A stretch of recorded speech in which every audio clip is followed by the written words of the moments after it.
Hello and welcome to History's a Blast for another Throwback Thursday railroad slideshow, going back into the mid-1990s this time on the Old Baltimore and Ohio Railroad's West End, the railroad's original main line through the Allegheny Mountains west of Cumberland, Maryland.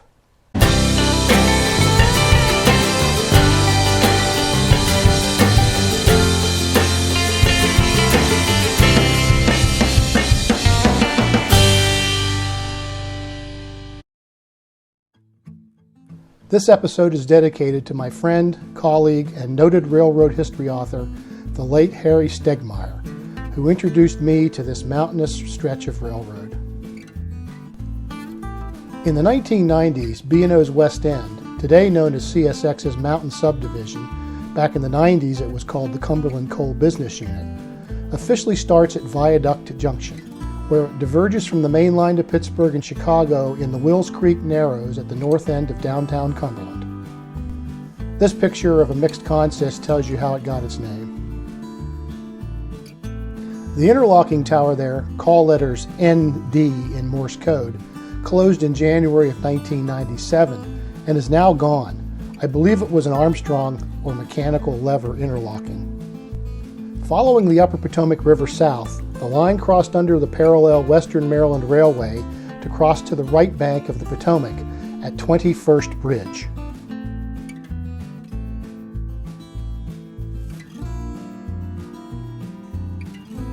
Now in the 1990s, the old Western Maryland track still served strip mines in the Georges Creek coal basin. Late one fall afternoon in 1996, Harry and I caught an empties train heading up to the loader at Console 10.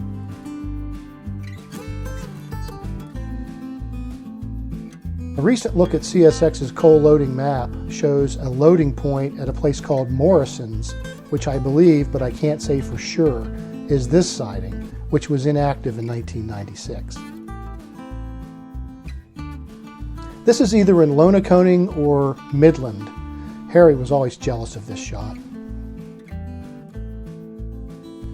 Returning to Kaiser, this view looking west from the US 220 overpass over what was left of the B&O yard shows the challenge that faces train crews in the mountain subdivision. It's essentially a double-humped roller coaster of steep grades and sharp curves with much of the way inaccessible by road, all the way to Grafton, West Virginia. West Kaiser Tower, call letter Z, survived until 2008, when CSX retired and demolished it. At the time, it was the last operating Armstrong interlocking tower in the United States. From here, the grade follows a narrow gorge to Piedmont, West Virginia, where it begins the steep climb up 17-mile grade to Altamont. A few miles below Altamont, there's a grade crossing at the village of Swanton, and a country road alongside the tracks leads to a spot with a view of an inside curve and a perfect mountain backdrop. The telephone poles are even on the photographer-friendly side of the tracks. By the way, trains always move slowly on the West End, so following a single train all the way is very doable. Altamont, at the top of the 17-mile grade, is the official summit of the Alleghenies on the former B&O. When Harry and I visited in the fall of 1996, AM Tower had only months of active service left. Now Harry knew all of the operators, and he was a close friend of the district's CSX railroad cop, so we had free access, as long as no brass was around, to the towers on the line. Knowing this would probably be my only chance, I took a documentary shot of the model board while we were there. From Altamont, the West End meanders west across an upland plateau known as the Glades, passing through Oakland, the seat of Garrett, Maryland's most western county, with its beautiful turreted station, to the top of Cranberry Grade at Terra Alta, West Virginia.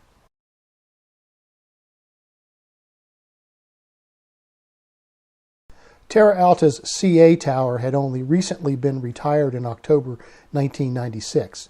It stood until 2011.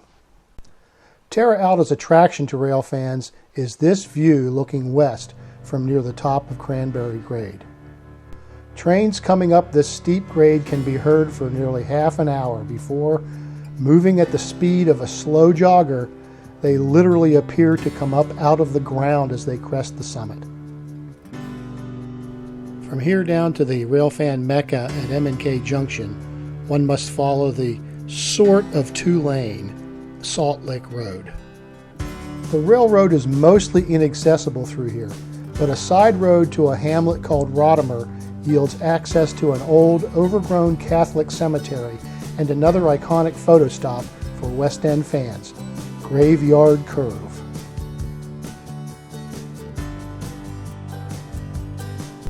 This was westbound Manifest Freight Q317.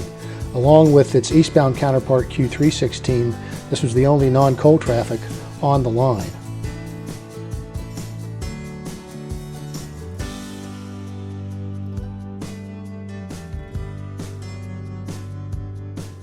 At the bottom of Cranberry Grade lies the famous M&K Junction.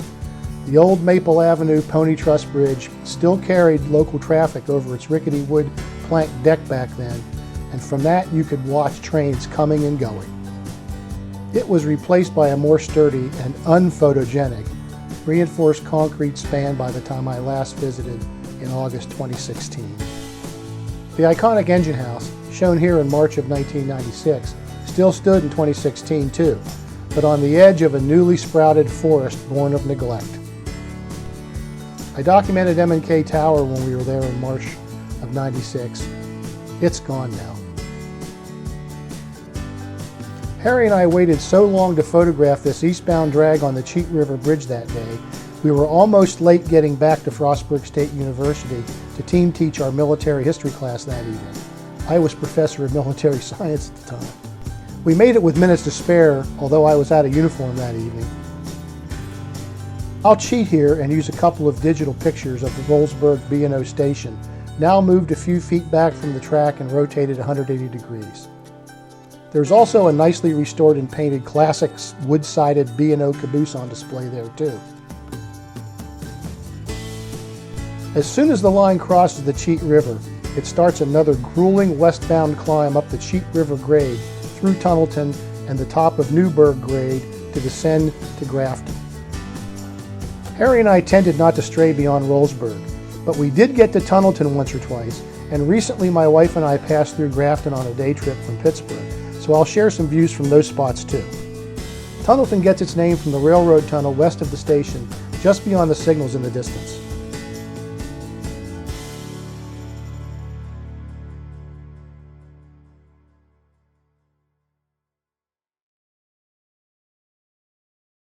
This was also the interchange point with a coal hauling short line, the West Virginia Northern, based in Kingwood. In 1996, coal mining had more or less stopped on the line, but it survived running popular scenic excursions. Now back in the 1980s, Harry caught a WVN crew switching the interchange at Tunnelton. That's all the slides for this episode, but let's visit Grafton for a few minutes to catch up on what CSX is up to these days.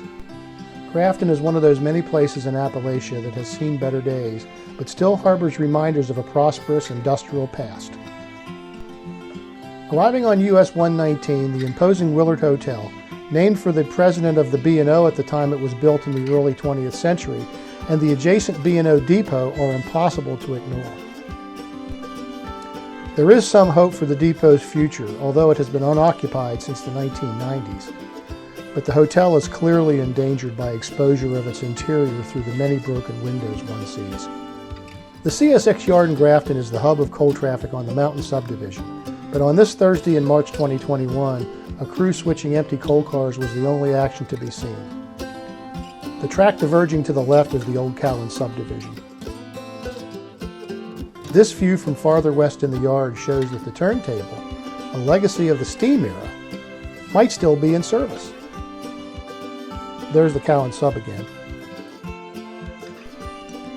Today the Cowan Sub is owned and operated by the Appalachian and Ohio, whose power is tied up on this sidetrack near the sadly derelict Willard Hotel. Oh, it's time to leave. That's it for this time. I hope you enjoyed this video and will take time to view some of our other ones. Thanks for watching. Please click the thumbs up icon to like the video and share with your friends via email or social media. I'd love to have you subscribe, and if you do, please click the little bell icon so you'll get notifications whenever I post a new video. Goodbye.